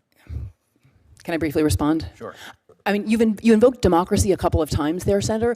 Judges I are quoted part. you. I Judges quoted are you, part Professor. of our system of democracy. Democracy is not as simple as majority rule. Judges have always served something of a You would have it be as counter-majoritarian simple as function. majority rule. When you get the majority you like, you're for the nationwide injunction. When you don't, you're not. Senator Blumenthal. Thank you, Mr. Chairman. I'm going to give you the opportunity that I often found absolutely precious when I was arguing before panel judges and couldn't get my answer out. I'm going to give you some of my time to just say what you were going to say to Senator Hawley. Thank you, Senator. Can't interrupt you. Okay, thank you, Senator. I'll take some of your time. I started to say And this. by the way, we're good friends, so it's not personal. Well, maybe I'll just finish what I started saying at the end, which is in a number of the questions today, there has been this embedded premise that there's something democratically troubling about judges issuing these nationwide injunctions, constraining the democratically elected president. And I guess I would just say in response that, we have a constitutional democracy, so the people are sovereign, and that's, the sovereignty flows from the people, and we do choose our elected representatives, but obviously we choose our representatives in Congress. Congress passes statutes, the president signs them, and many of the rulings we are talking about were predicated on executive branch violations of statutes that Congress passed. So the rulings in many ways are about protecting and reinforcing democracy. And then finally, I'll say that, courts are part of our democracy, right? They have served this rights protecting and democracy facilitating function from basically the beginning, whatever the original design of the Constitution was. And it is not undemocratic or anomalous for courts to sometimes strike down acts of the president or of Congress when they conflict with the fundamental law, which is the Constitution, which in our system, courts have long had the primary role in enforcing. And in fact, just as a footnote to this conversation, Congress has an obligation to follow the Constitution too, correct? Absolutely. The president does, Congress does, every official, state and federal, takes an oath to uphold the Constitution, but where that oath does not appear to be fully honored by one or more other actors in government, sometimes courts do need to step into the breach. I think that is what we have been seeing. And I can't remember exactly what that chart said, but so far in the lawsuits that have been brought, the administration or the president has lost, I would say, a vast majority of times. Is that correct? The vast majority, yes, Senator. And I want to ask a somewhat open-ended question because I have to confess, as Attorney General of the state of Connecticut, I probably succeeded, I can't name in which cases, obtaining a nationwide injunction. Then Attorney General Schmidt sought more than... You started it. Is that your admission? sought more than a dozen nationwide injunctions against the Biden administration. Then Attorney General Moody also sought numerous nationwide injunctions. This is a tactic, and it's a well-founded one, that attorneys general, litigants, and others have used again and again and again. And it shouldn't be a partisan issue. Nationwide injunctions shouldn't be a partisan issue. And when I say they did it, I'm not being accusatory. I confess I did it. And I don't know about then Attorney General Whitehouse. He can speak for himself, but it should not be a partisan issue, should it?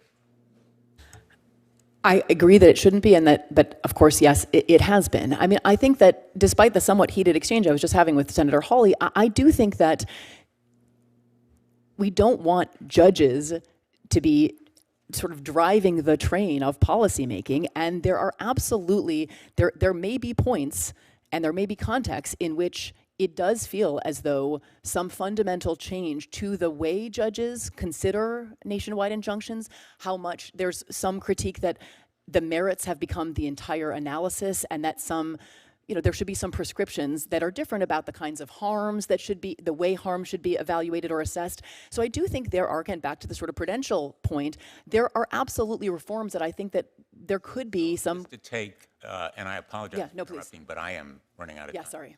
To take Senator Hawley's point about looking for a principle, a jurisprudential lodestar here,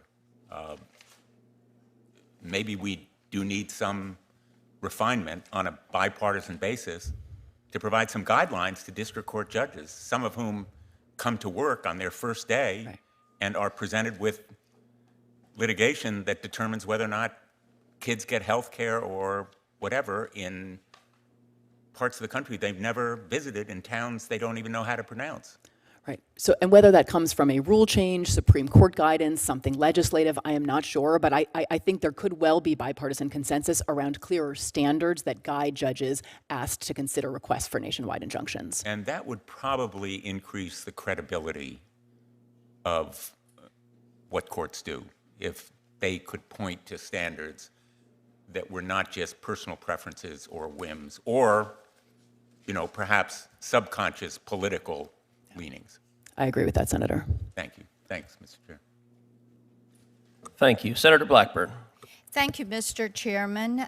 Professor, I do want to come to you, and I want to return to the conversation about calling the Supreme Court justices evil.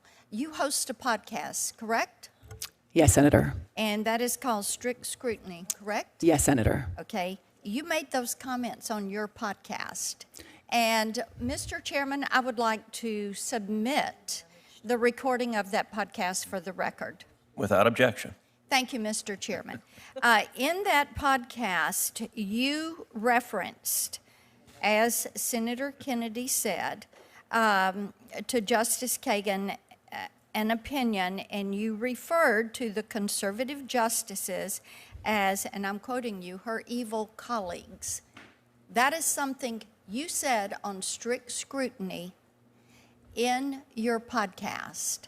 And you, in that same podcast, you made a reference to Justice Alito. Do you recall that? I don't recall that. We certainly do reference Justice Alito, so I believe that, but I don't recall specifically your comment what. There was that he was an abject misogynist.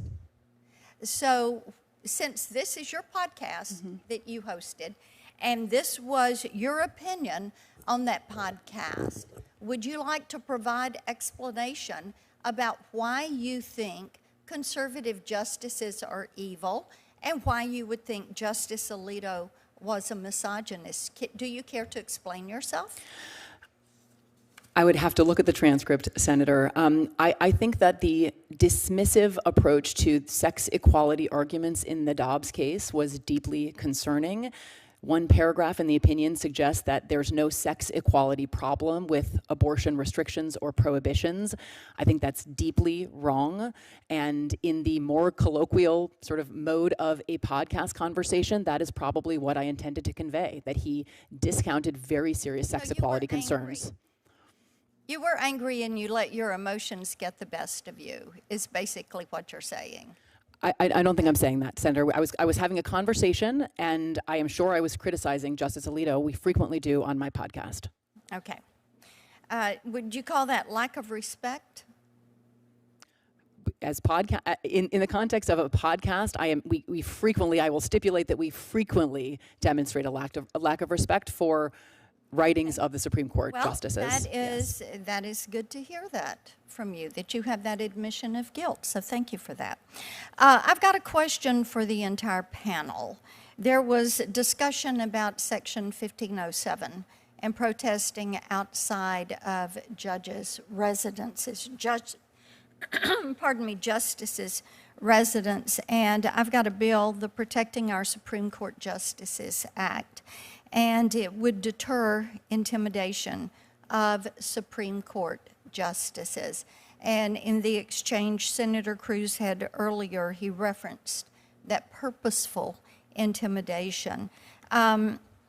This would change, it would increase the maximum term of imprisonment for violation of Section 1507 from 1 year to 5 years, and increasing the maximum time, jail time for a protester under 1507 is, I think, an effective way to deter this intimidation of our justices. So I'd like to hear from each of you on this. Professor Blackman, I'm going to come to you first, and then just a very quick, short answer from each of you. Sure. I think it's a good idea, and I think it should be enforced vigorously as well. We mentioned Judge Kaczmarek before.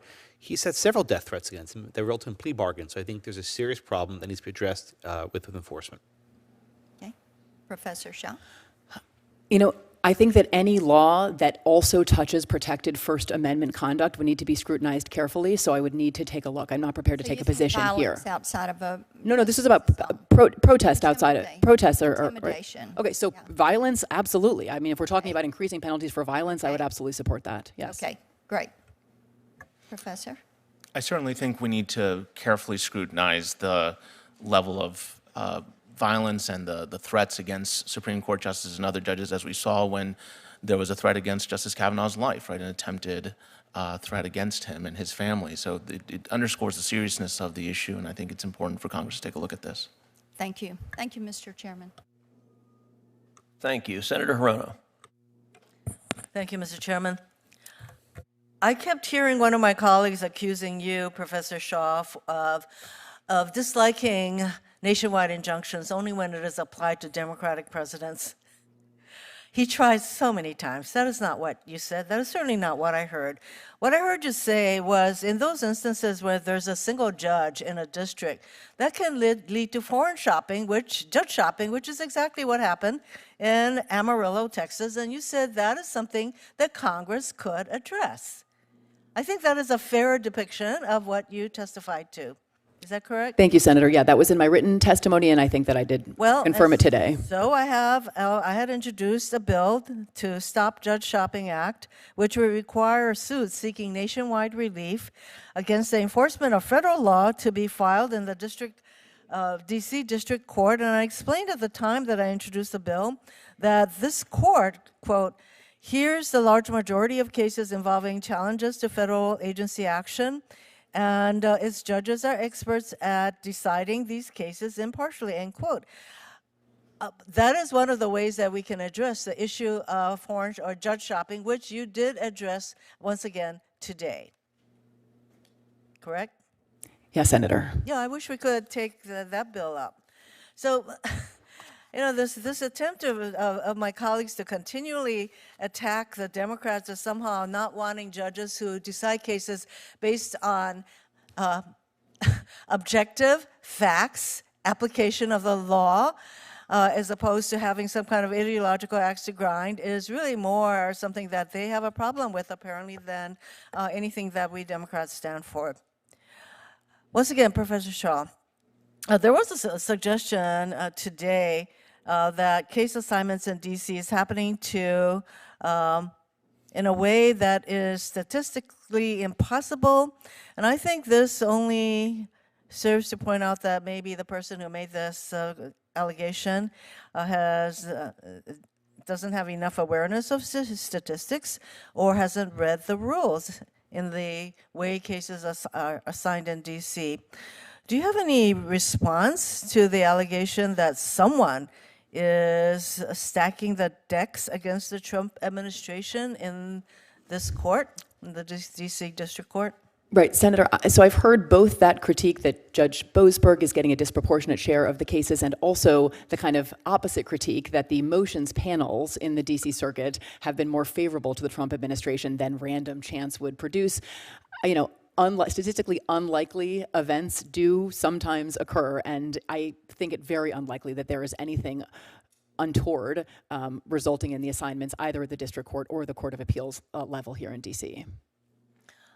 I have to thank you for pointing out how many cases, there have been over 200 cases filed to stop this president from, in my view, abusing his power and engaging in illegal acts. And frankly, and I think Mr. Blackman also suggested this, as did you, Ms. Shaw, that if we don't like this president to be sued, then we in Congress should enact laws that allows him to do whatever the hell he wants.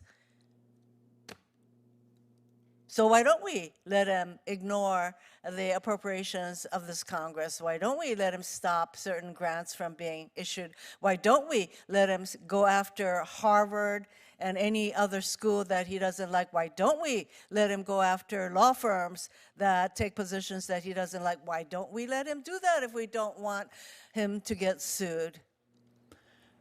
I think that's a rhetorical question, but certainly we could do that. Thank you, Mr. Chairman. Thank you. Senator Schiff. Thank you, Mr. Chairman.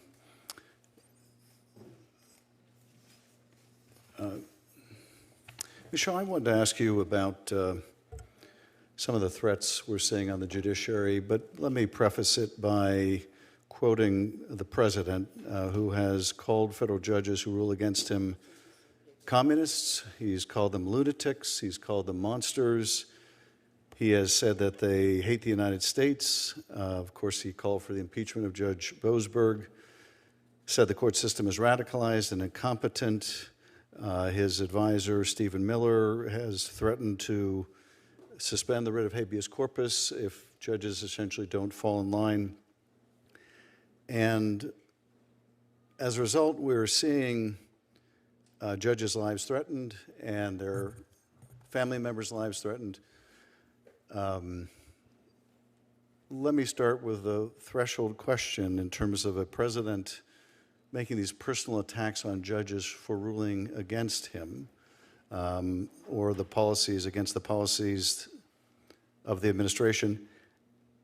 Have we any experience in our history with this? I mean, there have been presidents, of course, who've been deeply disappointed in judges they've appointed, and of course, many of these judges ruling against Donald Trump or people appointed by Donald Trump. But have we ever seen a president make these kind of sustained and personal attacks on members of the judiciary? Senator, look, I would say that obviously tension between, sometimes very heated tension between elected officials and judges, presidents and judges who rule against them is nothing new. But I agree with you that there is something different about the tenor of the rhetoric that we are hearing today. And I think that some of the specific suggestions, and maybe I'll offer a couple of examples. One, I do think that including family members of judges in the attacks on judges' rulings is something that, to my knowledge, we have not previously seen members of public office engage in. The proposals to impeach, right? So there's been rhetoric, but also actual resolutions introduced in the House to impeach federal judges for the substance of their rulings is also something that I don't think we've seen. We've obviously impeached federal judges before. That's a constitutional remedy for very serious misconduct, bribery, corruption. Obviously, if the judges engage in treason, bribery, and other high crimes and misdemeanors, impeachment is the remedy. But we've never seriously entertained the possibility of impeaching judges for the substance of their rulings. And so I do think that those threats represent sort of a new escalation that is deeply concerning. Well, I would certainly agree. I tried one of those judicial impeachment cases of a judge named Porteous, and it was for bribery and other like serious offenses. Certainly not for upholding the law or the Constitution or having a different view of the law or Constitution than a president.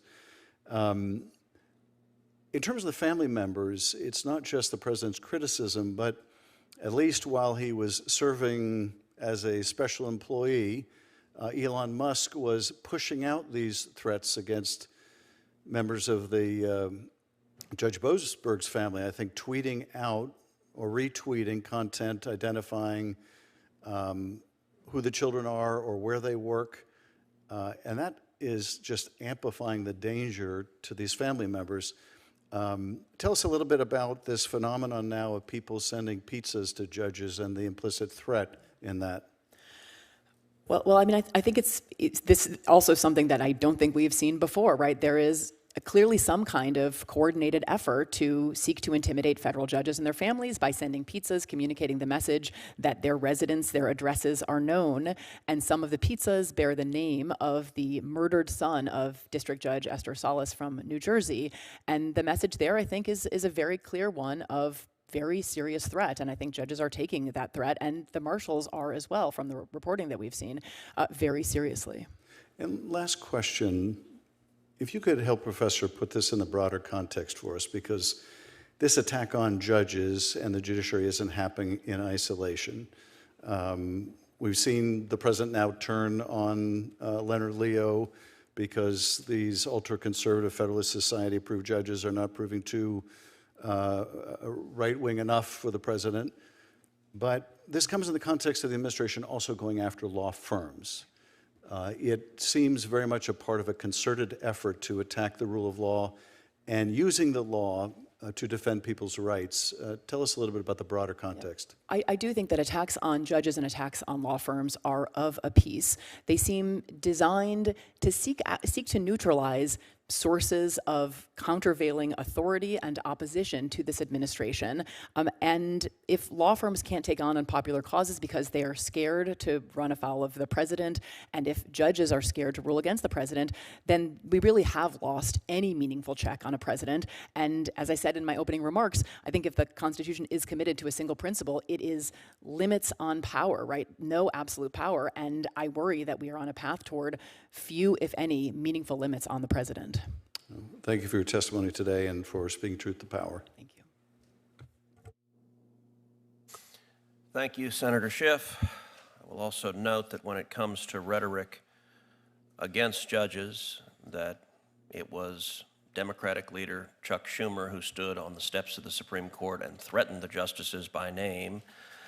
And One of many left-wing commentators who's amplified that message is a fellow named Ian Millhiser, who, when the leak of the Dobbs opinion happened, he tweeted out, quote, "The draft Roe opinion appears to be as bad as expected, but I'm glad it leaked because this leak will foster anger and distrust within the irredeemable institution that is the Supreme Court of the United States." And I guess he decided that rhetoric was not overheated enough, because then he tweeted, quote, "Seriously, shout out to whoever the hero was within the Supreme Court who said, F it," although he did not abbreviate that, "let's burn this place down." That is the angry, unhinged language from the left that has been directed at the court when they dislike the decisions. I want to thank each of the witnesses for joining us today. I want to thank Senator Schmitt for co-chairing this joint subcommittee hearing. Written questions for the record can be submitted by senators up till June 10th at 5 p.m., and the witnesses are asked to respond to any written questions for the record by 5 p.m. on June 17th. And with that, this hearing is adjourned.